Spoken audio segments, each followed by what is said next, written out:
It's week 12 of Earth and Space Science. June 8th is when I'm recording this in the afternoon. Usually I've done these in the morning, but it's been a little late. Welcome back to those of you who are still working on science. So this week, the activities 5 and 6 are a lot easier than the ones you finished last week. And it'll just kind of wrap up your looking at data and understanding the science behind climate change and the climate change models. And then I think there's some easier and some fun bits to wrap this up. Now, this is the last week of new instruction. And so next week is all about just tying things up, submitting things what you've done, making sure that all your grades are in a good spot, and wrapping it up by next Friday. So I think these are the things that I would like you to really spend most of your time on this week. Spend some time on 5 and 6, but they're not as 5 is important, but 6 is not as necessary. But what's my carbon footprint is a task that actually has you look at your and your family's behavior around, the just kind of how you use resources that contribute to carbon. Things like how do you drive, the size of your house, how your house gets heated, and so forth. Now, a lot of these things I understand you don't have control over.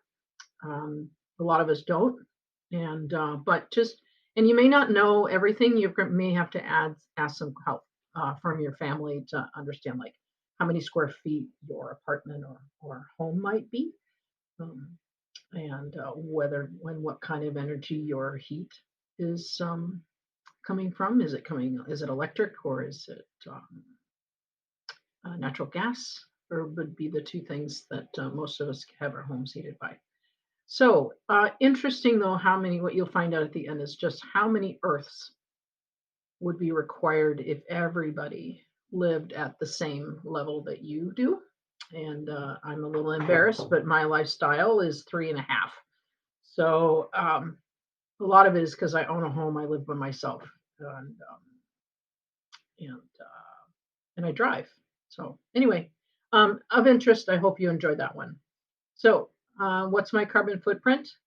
And then we've talked a lot about climate change, and I want to make sure that I didn't leave you without hope that there was something we could really do about it. And what we really do about it is this thing called drawdown. So this one right here is a video about what drawdown is by the creator of drawdown. And drawdown are 100 things that we can actually do right now to halt and decline carbon in the atmosphere um, that is increasing our temperature.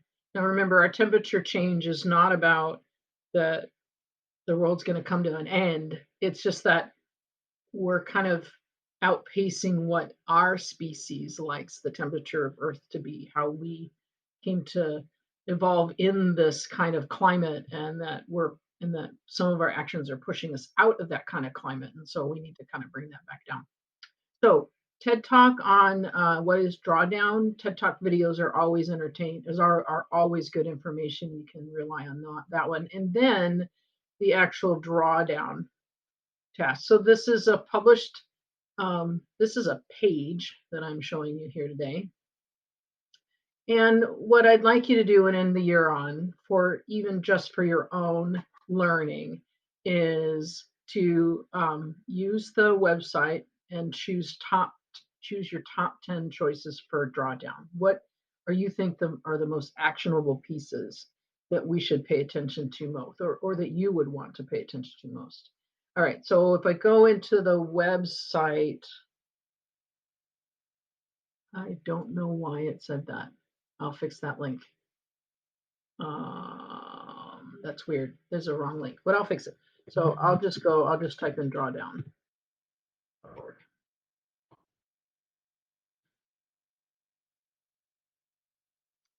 And you don't have to sign up for anything, and it'll take you into, so when I talk to you about sectors, the various different ways that we can think about how we might change our impact on the world's climate, such as how we generate electricity, how we grow our food and use our land. Health and education is really interesting. We talk about sinks as far as where the carbon dioxide gets sequestered or stored. So you can think of those kind of things too. And we can look at browsing all the solutions. So if you click on browsing all the solutions, it will pull up all the types of solutions you can click on. And so pick something you're interested in. Um, what are you interested in? Are you interested in carpooling? Do you just not, what is biochar? I had to look that one up. I wasn't quite sure. What about bioplastics and things? What about all sorts of different things that you could choose and just pick the things you want to learn about? And when you do, so if I were to pick electric trains, okay. So on this page, you can see under electric change, it's under the sector transportation. So how we improve our transportation systems. 0.1 to 0.1 to 0.65 gigatons of carbon dioxide could be pulled out of the atmosphere in the next 30 years if we engaged in one of these, in this solution. It would cost us this much, 0.63 to 2.89 trillion US dollars. It would save us this much over the lifetime of this plan of 30 years. And so even though the investment cost up front is not too bad, it's not too bad. I mean, $1 trillion is a lot of money. But over the cost, the savings that we would net at the end is more than we would invest in the beginning.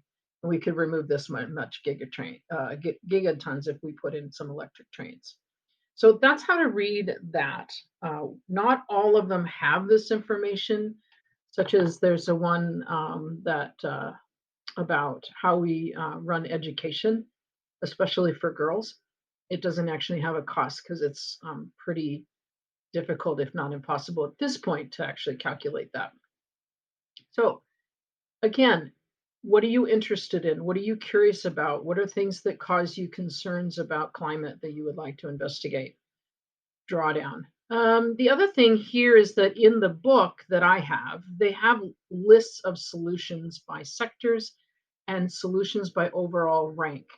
Sectors, again, are those different groups of transportation and energy and so forth. But I scanned these, actually, I took pictures with my phone because it might actually help you wrap your brain around it quicker. And you can see that here's the solution by sector. So how our buildings and cities.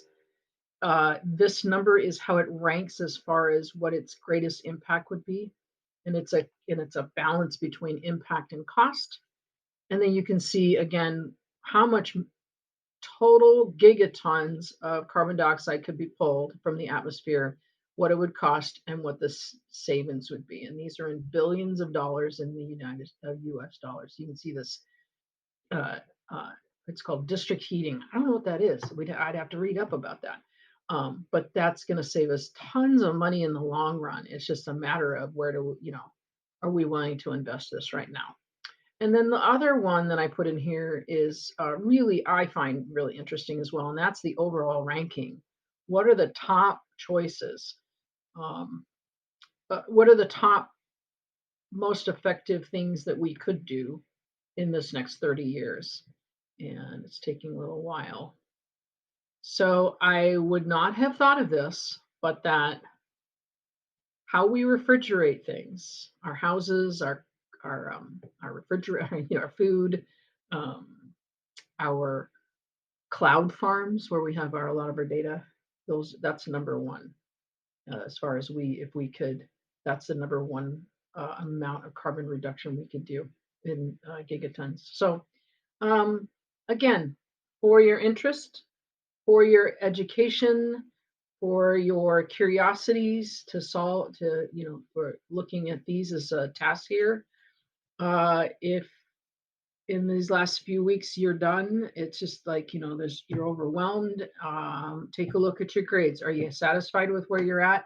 Because your grades can only go up from here. I'm still working on grading everything, and that's also what I'll do this week and into next, is get everything caught up and so forth. So hope you're doing okay. Um, I am doing better this week than I was last week. I attended a couple rallies. Gonna go get tested for COVID just because I was in those big groups. That'll be tomorrow. So I hear it's not pleasant, but something I need to do, and they're now opening that up. So I'll take care of that. And I hope you are well. Reach out if you need anything. Take care. Bye.